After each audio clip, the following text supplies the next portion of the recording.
Hello everyone, this is Sanskruti Nagarkar and now we are going to read chapter 3 from Unit 1.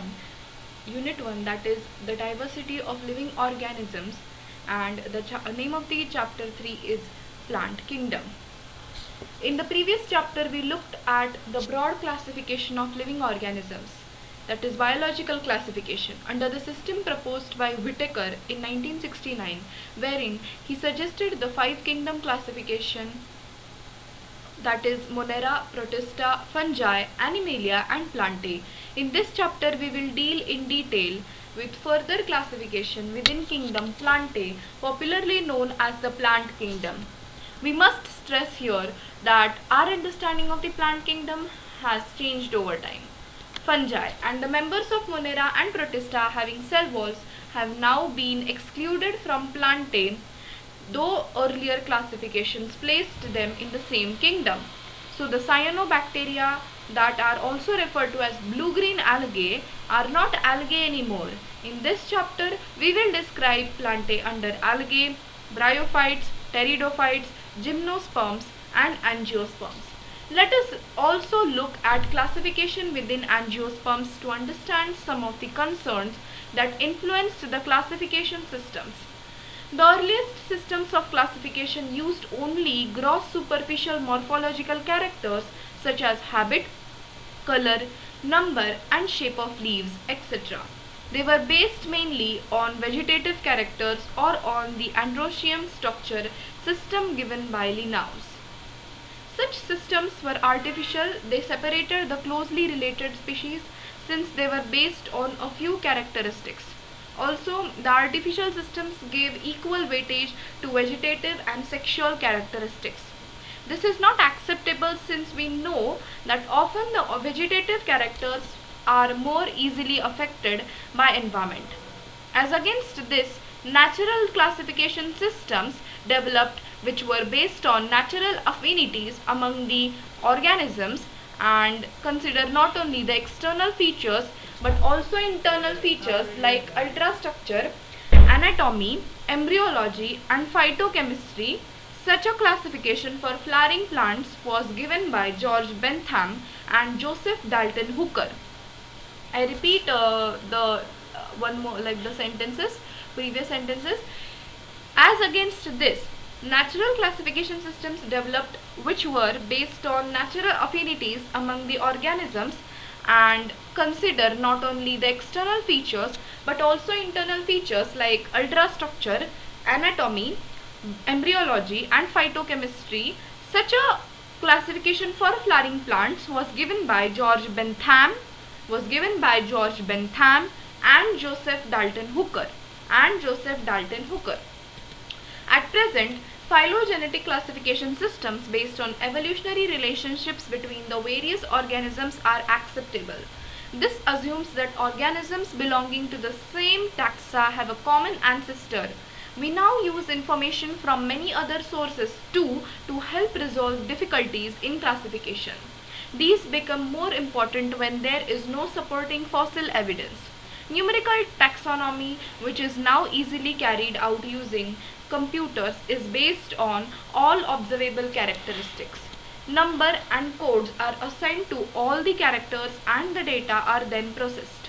In this way, each character is given equal importance and at the same time hundreds of characters can be considered. Cytotaxonomy, that is based on cytological information like chromosome numbers, structure, behavior and chemotaxonomy, that uses the chemical constituents of the plant to resolve confusions, are also used by taxonomists these days. So the 3.1 unit is about algae. Algae are chlorophyll bearing simple thalloid autotrophic, largely aquatic, both freshwater and marine organisms. They occur in a variety of other habitats, moist stones, soils and wood. Some of them also occur in association with fungi, that is lichen, and animals, example on sloth bear. The form and size of algae is highly variable. The size ranges from microscopic unicellular forms like Chlamydomonas to colonial forms like volvox and to the filamentous forms like Eulothrix and Spirogyra. A few of the marine forms such as kelps, form massive plant bodies. The algae reproduce by vegetative, asexual and sexual methods. Vegetative reproduction is by fragmentation. Each fragment develops into a thallus. Asexual reproduction is by the production of different types of spores, the most common being the zoospores. Asexual reproduction is by the production of different types of spores, the most common being the spores, zoospores. The most common being the zoospores. They are flagellated, means they are motile, and on germination give rise to new plants. Sexual reproduction takes place through fusion of two gametes. These gametes can be flagellated and similar in size as in Chlamydomonas, or non-flagellated, non-motile, but similar in size as in Spirogyra. Such reproduction is called isogamous. Fusion of two gametes dissimilar in size as in some species of Chlamydomonas is termed as anisogamous. Fusion between one large non-motile, non-motile means what? Static female gamete and a smaller motile male gamete is termed as oogamous. Example, volvox and fucus. Okay, so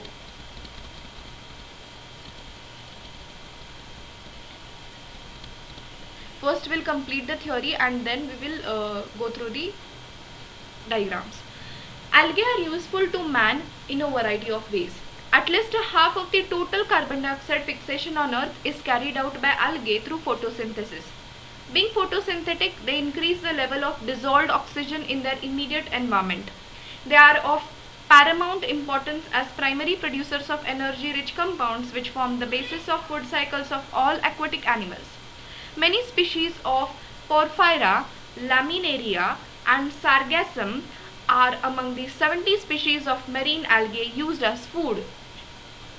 Certain marine brown and red algae produce large amounts of hydrocolloids, that is water-holding substances. Example, algine, brown algae, and carrageen, that is red algae, which are used commercially.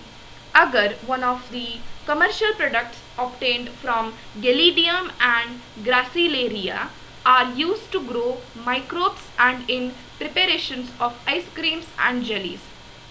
Chlorella, a unicellular algae rich in proteins, is used as food supplement even by space travelers. The algae are divided into three main classes: Chlorophysi, Phaeophysi and Rhodophysi. Okay, I need to see the pronunciation of this, but I guess it will be Chlorophysi, Phaeophysi and Rhodophysi. So 3.1.1 say is about Chlorophysi. The members of Chlorophysi are commonly called green algae. The plant body may be unicellular, colonial or filamentous. They are usually grass green due to the dominance of pigments chlorophyll A and B.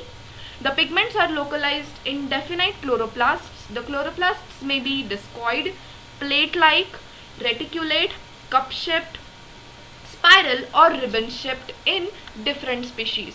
Most of the members have one or more storage bodies called pyrenoids located in the chloroplasts. Pyrenoids contain protein besides starch. Some algae may store food in form of oil droplets. Green algae usually have a rigid cell wall made of an inner layer of cellulose and an outer layer of pectose. Vegetative reproduction usually takes place by fragmentation or by formation of different types of spores. Asexual reproduction is by flagellated zoospores produced in zoosporangia. The sexual reproduction shows considerable variation in the type and formation of sex cells, and it may be isogamous, anisogamous or oogamous. Some commonly found green algae are Chlamydomonas, Volvox, Eulothrix, Spirogyra and Chara. 3.1.2 is about Phaeophysi. The members of Phaeophysi or brown algae are found primarily in the marine habitats. They show great variation in size and form. They range from simple branched filamentous form, that is ectocarpus, to profusely branched forms as represented by kelps, which may reach a height of 100 meters. They possess chlorophyll A, C, carotenoids and xanthophylls. They vary in color from olive green to various shades of brown depending upon the amount of xanthophyll pigment. Fucoxanthine, I'll repeat the name, fucoxanthin, that is Fucoxanthin, present in them. It is present, let me repeat the sentence, I didn't understood it actually. Okay, so these Phaeophyci vary in color from olive green to various shades of brown depending upon the amount of xanthophyll pigment, fucoxanthin, present in them. Okay. Food is stored as a complex carbohydrates which may be in the form of laminarin or mannitol. The vegetative cells have a cellulosic wall, usually covered on the outside of outside by a gelatinous coating of algae. The protoplast contains, in addition to plastids, a centrally located vacuole and nucleus.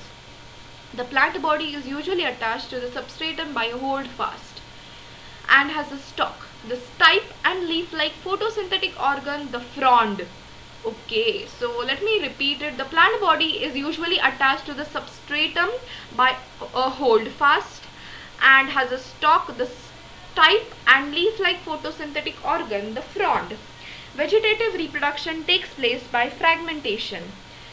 Asexual reproduction in most brown algae is by biflagellate zoospores that are pear-shaped and have two unequal laterally attached flagella.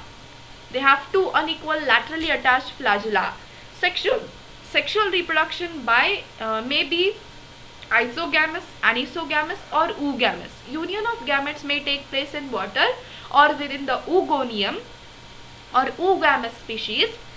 The gametes are pyriform, pear-shaped and bear two laterally attached flagella. Flagella means they have two flagella. So they are diflagellates. Okay. No, they are not diflagellates, they are biflagellates, sorry.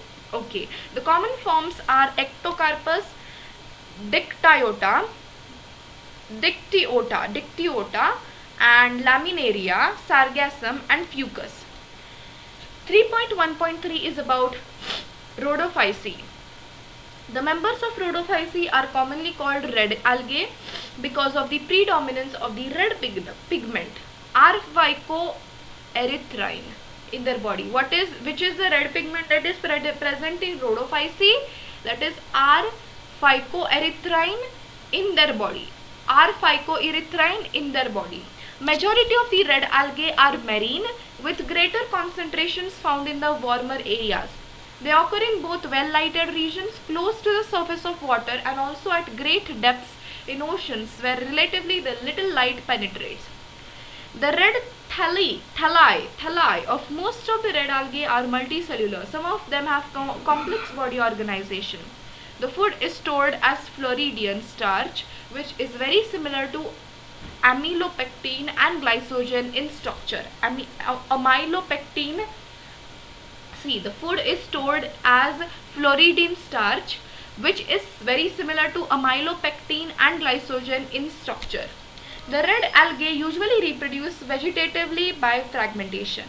They reproduce asexually by non-motile spores and sexually by non-motile gametes.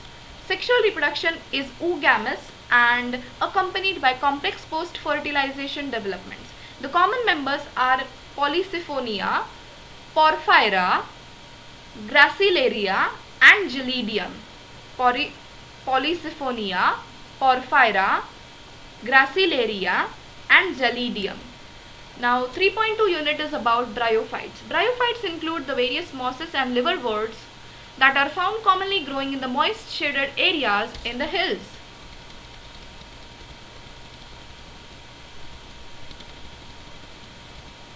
Bryophytes are also called amphibians of the plant kingdom because these plants can live in soil but are dependent on water for sexual reproduction. They usually occur in damp, humid and shaded localities. They play an important role in plant succession on bare rocks or soil.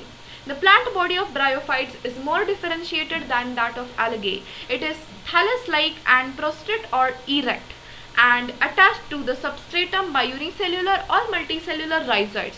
They lack true roots, stem or leaves. They may possess root-like, leaf-like or stem-like structures. The main plant body of the bryophyte is haploid. It produces gametes, hence is called a gametophyte. The sex organs in bryophytes are multicellular. The male sex organ is called antheridium.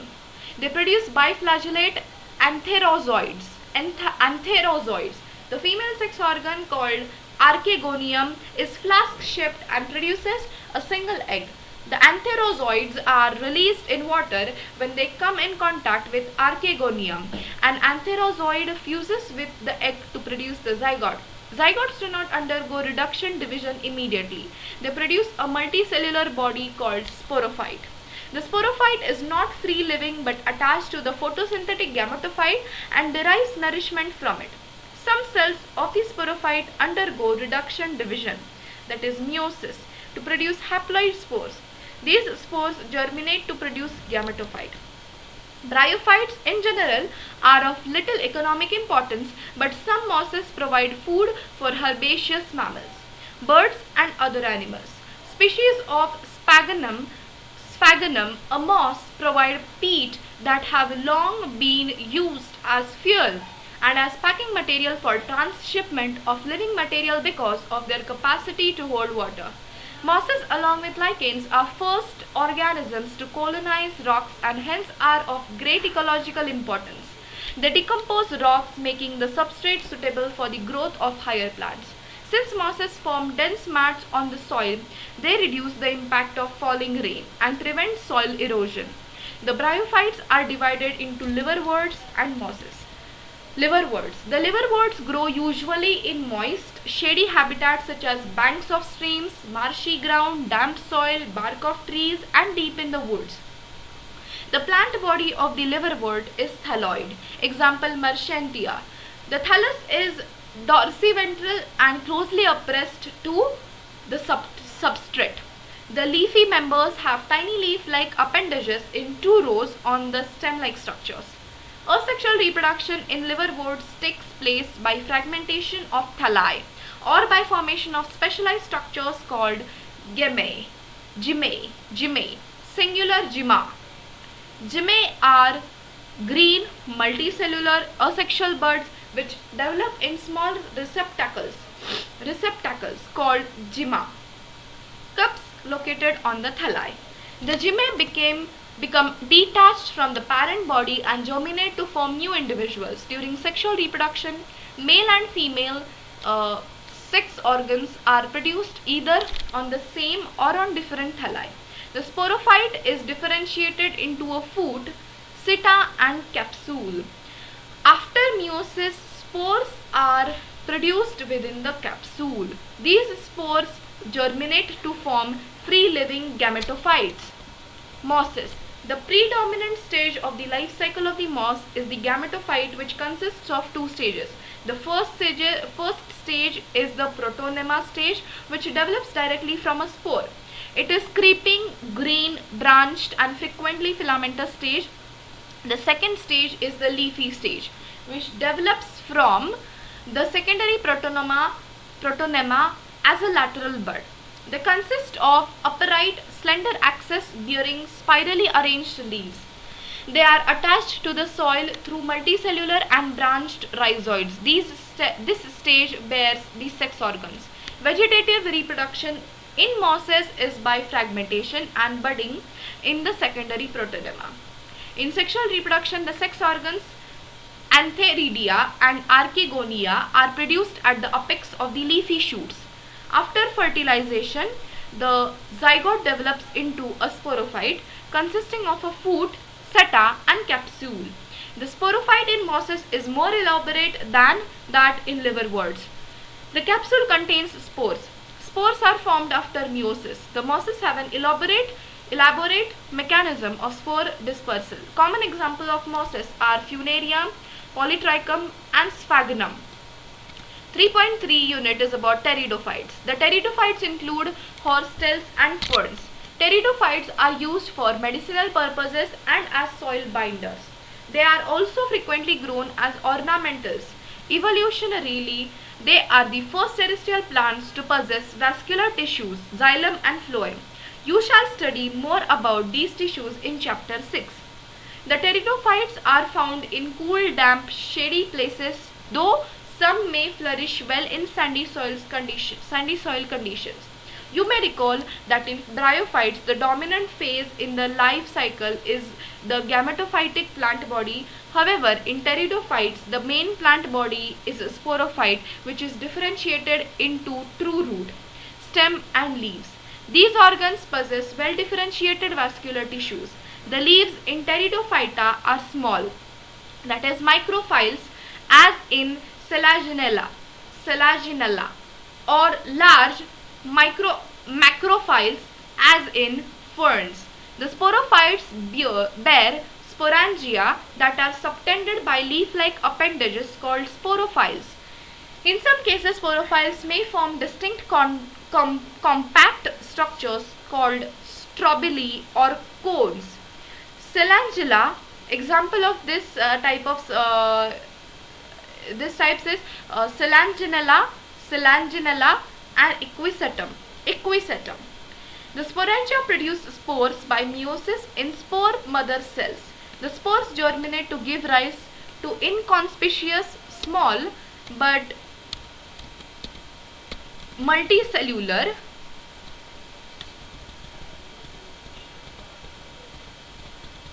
free-living, mostly photosynthetic thalloid gametophytes called prothallus. These gametophytes require cool, damp, shady places to grow. Because of this specific restricted requirement and the need for water for fertilization, the spread of living pteridophytes is limited and restricted to narrow geographical regions.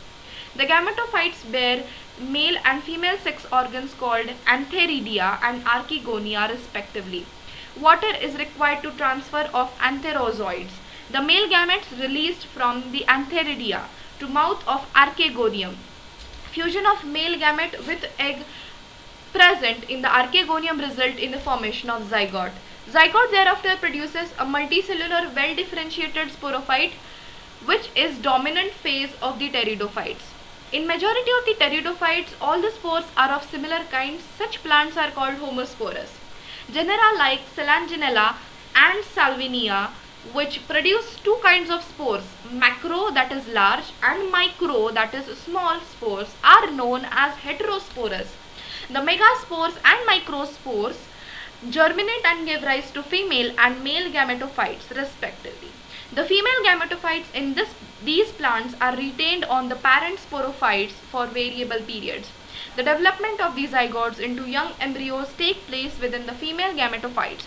This event is a precursor to the seed habit, considered an important step in evolution. The pteridophytes are further classified into four classes: Psilopsida, that is Xylotum; Lycopsida, that is Selanginella; and Lycopodium. I'll repeat it once again. The pteridophytes are further classified into four classes, that is Psilopsida, and its example is Xylotum; Lycopsida, and its example is Selanginella and Lycopodium; Sphenopsida, and its example is Equisetum; Pteropsida, and its example is Bryopteris and Adiantum. The 3.4 section is about the gymnosperms. The gymnosperms, gymnos means naked and sperms means seeds, are plants in which the ovules are not enclosed by any ovary wall and remain exposed, both before and after fertilization. The seeds that develop post-fertilization are not covered, that is, are naked. Gymnosperms include medium-sized trees or tall trees and shrubs. One of the gymnosperms, the giant redwood tree Sequoia, is one of the tallest tree species. The roots are generally taproots. Roots in some genera have fungal association in the form of mycorrhiza, for example in Pinus, while in some others, Cycas, small specialized roots called corelloid roots are associated with nitrogen fixing cyanobacteria. The stems are unbranched in Cycas or branched in Pinus and Cedrus. The leaves may be simple or compound. In Cycas, the pinnate leaves persist for a few years. The leaves in Gymnosperms are well adapted to withstand extremes of temperature, humidity and wind. In conifers, the needle-like leaves reduce the surface area. Their thick cuticle and sunken stomata also help to reduce water loss. The Gymnosperms are heterosporous. They produce haploid microspores and megaspores. The two kinds of spores are produced within sporangia that are borne on sporophylls, which are arranged spirally along an axis to form lax or compact stabili or cones. The stabili bearing microsporophylls, the stabili bearing microsporophyles and microsporangia are called microsporangiate or male stabili. The microspores develop into a male gametophytic generation which is highly reduced and is confined to only a limited number of cells. This reduced gametophyte is called a pollen grain. The development of pollen grains take place within the microsporangia. The cones bearing megasporophiles with ovules or megasporangia are called macrosporangiate or female stabili. The male or female cones or stabili may be borne on the same tree, for example in Pinus. However, in Cycas, male cones and megasporophiles are borne on different trees. The megaspore mother cell is differentiated from one of the cells of the nucleus. I guess it is nucleus. I have to make sure, but it is given as nucleus. The nucleus, it is not nucleus, it is nucleus. I will repeat the sentence. The megaspore mother cell is differentiated from one of the cells of the nucleus. The nucleus is protected by envelopes and the composite structure is called an ovule. The ovule are borne on megasporophiles which may be clustered to form the female cones. The megaspore mother cell divides meiotically to form 4 megaspores. One of the megaspores enclosed within the megasporangium develops into a multicellular female gametophyte that bears 2 or more archegonia or female sex organs. The multicellular female gametophyte is also retained within the megasporangium. Unlike Bryophytes and Pteridophytes, in Gymnosperms, the male and female gametophytes do not have an independent free-living existence. They remain within the sporangia, retained on sporophytes. The pollen grain is released from microsporangia. They are carried in air currents and come in contact with opening of the ovules borne on megasporophiles. The pollen tube carrying the male gametes grows towards archegonia in the ovules and discharge their contents near the mouth of archegonia. Following fertilization, zygote develops into an embryo and the ovules into seeds. These seeds are not covered. Okay, so 3.5 is about angiosperms. Unlike the gymnosperms where the ovules are naked, in the angiosperms or flowering plants, the pollen grains and ovules are developed in specialized structures called flowers. In angiosperms, the seeds are enclosed by fruits. The angiosperms are an exceptionally large group of plants occurring in wide range of habitats. They range in size from tiny, almost microscopic wolfia to tall trees of eucalyptus, over 100 meters. They provide us with food, fodder, fuel, medicines and several other commercially important products. They are divided into two classes, the dicotyledons and the monocotyledons. The dicotyledons are categorized by having 2 cotyledons in their seeds, while the monocotyledons have only 1. The male sex organ in a flower is the stamen. Each stamen consists of a slender filament with an anther at the tip. The anthers following meiosis produce pollen grains. The female sex organ in a flower is the pistil or the carpel. Pistil consists of an ovary enclosing one to many ovules. Within ovules are present highly reduced female gametophytes termed embryo sacs. The embryo sac formation is preceded by meiosis. Hence, each of the apparatus, one egg cell and two synergids, three antipodal cells and two polar nuclei. The polar nuclei eventually fuse to produce diploid secondary nucleus. Pollen grain, after dispersal from the anthers, are carried by wind or various other agencies to the stigma of pistil. This is termed as pollination. The pollen grains germinate on the stigma and the resulting pollen tubes grow through the tissues of stigma and style and reach the ovule. The pollen tubes enter the embryo sac where two male gametes are discharged. One of the male gametes fuses with egg cell to form zygote, that is syngamy, and the other male gamete fuses with diploid secondary nucleus to produce the triploid primary endosperm nucleus. Because of the involvement of two fusions, this event is termed as double fertilization, an event unique to angiosperms. The zygote develops into an embryo with one or two cotyledons, and the PEN, that is primary endosperm nucleus, develops into endosperm, which provides nourishment to the developing embryo. The synergids and antipodals degenerate after fertilization. During these events, the ovules develop into seeds and the ovaries develop into fruit. The life cycle of an angiosperm is shown. Okay, so first we'll study about the theory and then I'll talk about the diagrams. Okay, so plant life cycles and alteration of generations. In plants, both haploid and diploid cells can divide by mitosis. This ability leads to formation of different plant bodies, haploid and diploid. The haploid plant body produces gametes by mitosis. This plant body represents a gametophyte. Following fertilization, the zygote also divides by mitosis to produce a diploid sporophytic plant body. Haploid spores are produced by this plant body by meiosis.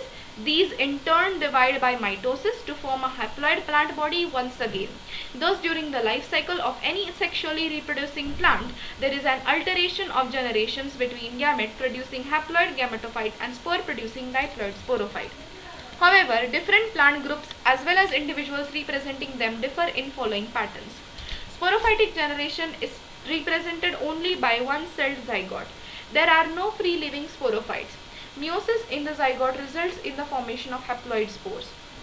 The haploid spores divide mitotically and form the gametophyte. The dominant photosynthetic phase in such plants is the free-living gametophyte. This kind of life cycle is termed as haplontic. Many algae such as volvox, Pyrogyra and some species of Chlamydomonas represent this pattern. On the other extreme is the type wherein the diploid sporophyte is the dominant photosynthetic independent phase of the plant. The gametophytic phase is represented by single to few-celled haploid gametophyte. This kind of life cycle is termed as diplontic. An algae, fucus, represents this pattern. In addition, all seed-bearing plants, that is Gymnosperms and Angiosperms, follow this pattern with some variations, wherein the gametophytic phase is few to multi-celled. Bryophytes and Pteridophytes interestingly exhibit an intermediate condition, haplodiplonic. Both phases are multicellular, however, they differ in their dominant phases. Okay. A dominant independent photosynthetic thalloid or erect phase is represented by a thalloid gametophyte, and it alternates with the short-lived multicellular sporophyte, totally or partially dependent on the gametophyte for its anchorage and nutrition. All bryophytes represent this pattern. The diploid sporophyte is represented by a dominant independent photosynthetic vascular plant body. It alternates with multicellular saprophytic or autotrophic, independent but short-lived haploid gametophyte. Such a pattern is known as haplodiplonic life cycle. All pteridophytes exhibit this pattern. Interestingly, while most algal genera are haplontic, some of them such as Ectocarpus, Polysiphonia, kelps are haplodiplonic. Fucus and algae is diplonic. Before reading the summary, let's go through all the diagrams in this lesson so that we will not be okay. So let's go through the diagrams. Okay, let me see. Okay, this is a very long chapter, and there are many new names. I don't know that names before, but now I've came to, like, it's somewhat terrifying that I don't know these names, but it's very interesting, exciting to learn new things. Okay, so first structure is of the green algae. Okay, so this is the green algae. Then second structure is of volvox. Okay, so this is a volvox and it has two flagellas. It is diflagellate in the structure. Then third is chlamydomonas. Wait, somewhere I'm getting wrong. Okay, wait, I got it now. Okay, so I got it. So first, this row, these three are green algae, and this is volvox. Wait, just let me, yes, just let me make it clear. Yes. So, I got it now. This is green algae and this is volvox. This is chlamydomonas. I was wrong. First of all, I told that this would be volvox, but no. The first structure is volvox. This row is of green algae. I did not read it clearly. So, this is volvox. This is chlamydomonas, and the third structure is of chara. Okay, then the second row is of brown algae. Okay, so this brown algae, the first is laminaria, second is fucus, and third is dictyota. Okay, first is laminaria, this one is laminaria, this one is fucus, and this one is dictyota. This is the row of brown algae. Then these are the red algae. These are the examples of red algae. This is Porphyra and this is Polysiphonia. Okay, make it clear. This is volvox, this is chlamydomonas, this is chara, and this is, I guess, this is laminaria, fucus, and dictyota, and this one is Porphyra and Polysiphonia. Okay, so next diagrams. Yeah, I have left to read this table. Okay, so see, this table tells us about the divisions of algae and their main characteristics. So see, now this algae is divided into three types: Chlorophycine, Phaeophyce, and Rhodophyce. Right? Clear. Chlorophyce has the common name green algae. Its major pigments are chlorophyll A and B. Chlorophyce stores its food in the form of starch, and its cell wall is made up of cellulose, and the flagellar number and position of insertions. Sorry, I was not able to read it. So flagellar number and position of insertions in Chlorophyce is 2 to 8, and it is equal in size, and it is apical in shape. Okay, so no, apical in position. Sorry, I have again made a mistake. Okay, number is 2 to 8, and it is equal and apical, and habitat of Chlorophyce is freshwater, brackish water, and I guess it will be blackish water and salt water. Phaeophyce has common name brown algae. The major pigments are chlorophyll A, C, and fucoxanthin. The stored food is in form of mannitol and laminarine, and the cell wall is made up of cellulose and algine, and the flagellar number and position of insertions is 2. They are unequal and lateral. And the habitat of Phaeophyce is freshwater, which is very rare, brackish water, this is something new concept for me, brackish water, and salt water. Rhodophyce, common name is red algae. Major pigments are chlorophyll A, D, and phycoerythrine, and stored food is in the form of Floridian starch, and cell wall is made up of cellulose, pectin, and polysulfate esters, And the flagellar number and and position of insertions, actually in Rhodophysi the flagella are absent, and the habitat is fresh water, brackish water, salt water. Okay, then let's go through these diagrams. So first diagram is of liverwort. These are all the examples of bryophytes, and the first one, okay, no, wait.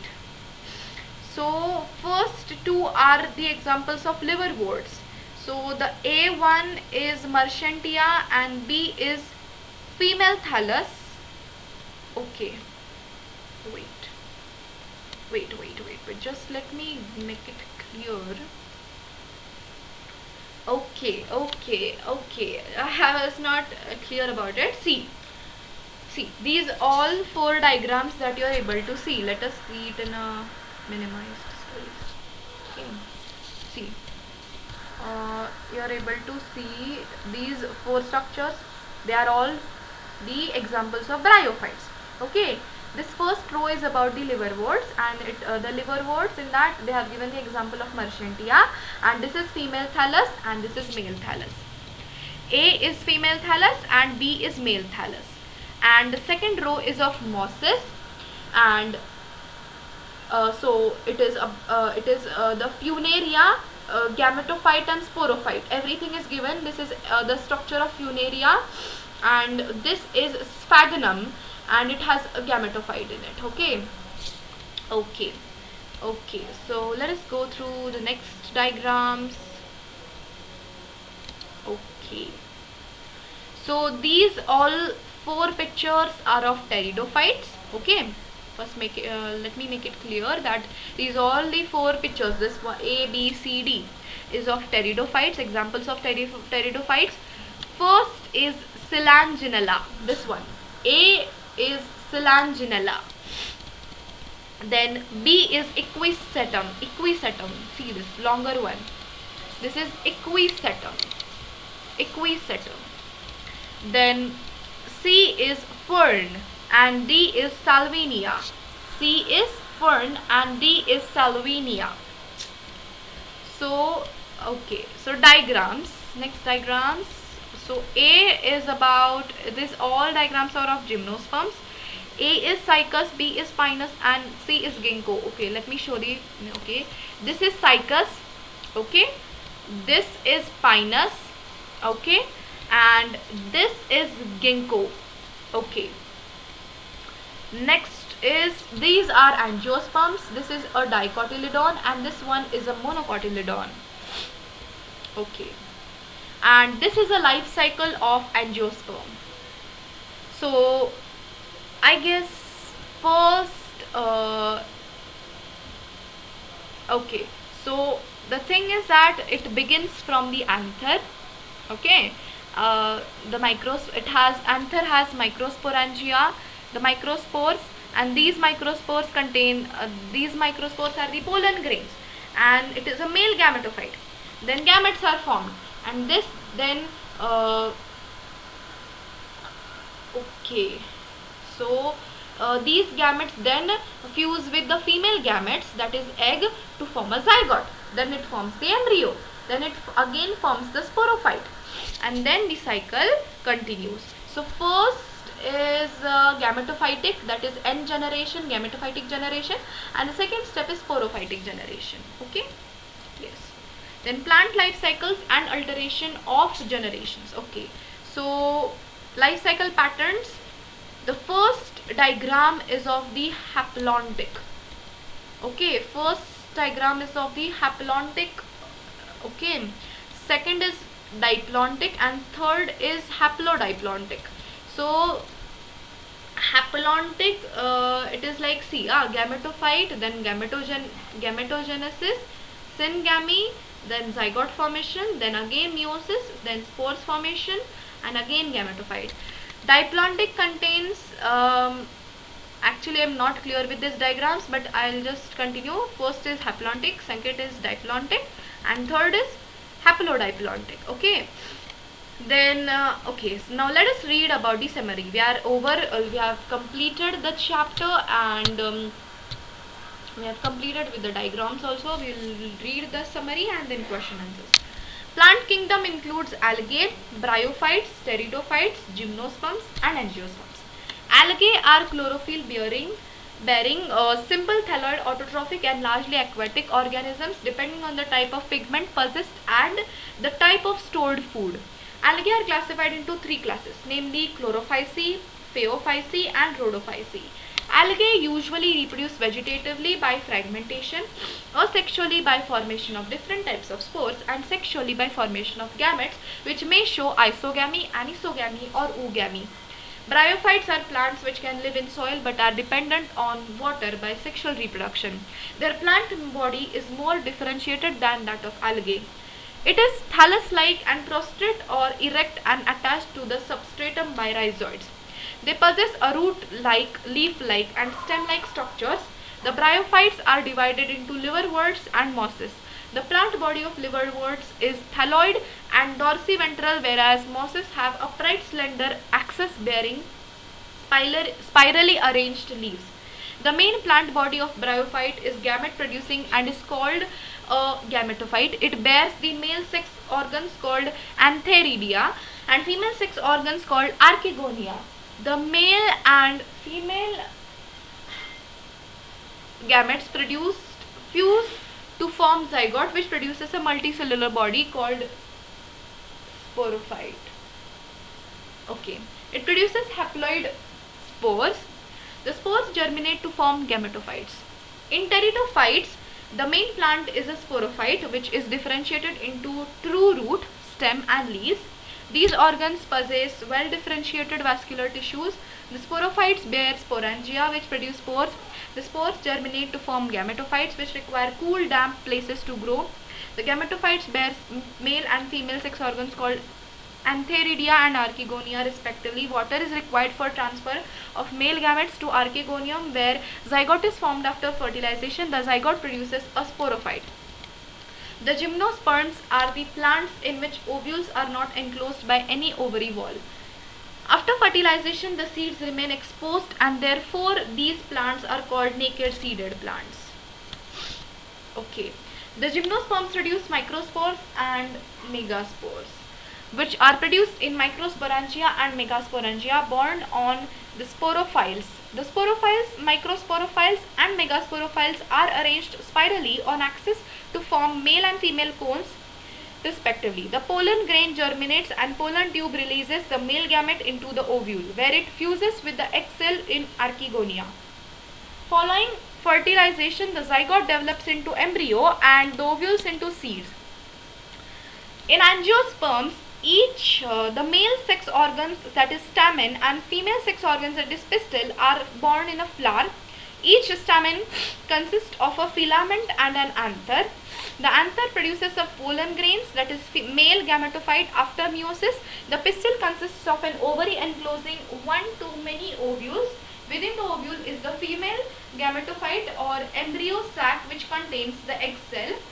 The pollen tube enters the embryo sac, where two male gametes are discharged. One male gamete fuses with egg cell and that is called as syngamy. Another fuses with diploid secondary nucleus, that is called as triple fusion. And this phenomenon of two fusions is called double fertilization and is unique to angiosperms. The angiosperms are divided into two classes, the dicotyledons and the monocotyledons. During the life cycle of any sexually reproducing plant, there is alteration of generations between gamete producing haploid gametophyte and spore producing diploid sporophyte. However, different plant groups as well as individuals may show different patterns of life cycles. Haplontic, diplontic and intermediate. Diplontic or intermediate. So let us read the exercise. First question is, what is basis of classification of algae? Second, when and where does reduction division take place in life cycle of a liverwort, a moss, a fern, a gymnosperm and an angiosperm?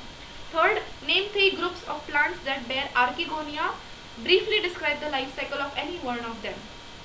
Fourth is, mention the ploidy of following: protonemal cell of a moss, primary endosperm nucleus in dicot, leaf cell of a moss, prothallus cell of a fern, gemma cell in Marchantia, meristem cell of monocot, ovum of a liverwort, and zygote of a fern. Write a note on economic importance of algae and gymnosperms. 6 is both gymnosperms and angiosperms bear seeds. Then why are they classified separately? 7th is what is heterospory and briefly comment on its significance. Give 2 examples. 8th is explain briefly the following terms with suitable examples. First, protonema. Second, antheridium. Third, archegonium. Fourth, diplontic. Fifth, sporophile. And sixth, isogamic. Differentiate between the following: first, red algae and brown algae. Second, liverworts and moss. Third, homosporous and heterosporous pteridophyte. And fourth, syngamy and triple fusion. 10th, how would you distinguish monocots from dicots? 11th, match the following column 1 and column 2. Okay, describe the important characteristics of gymnosperms. 12th. And finally, we have come to an end to the lesson, the plant kingdom, and it was a really interesting lesson. I came through many new names, and it was very exciting to learn new things. And hopefully this practice of recording all the lessons will give me success at the end, and surely I'll become a doctor, a successful doctor from a successful medical college. And then thank you.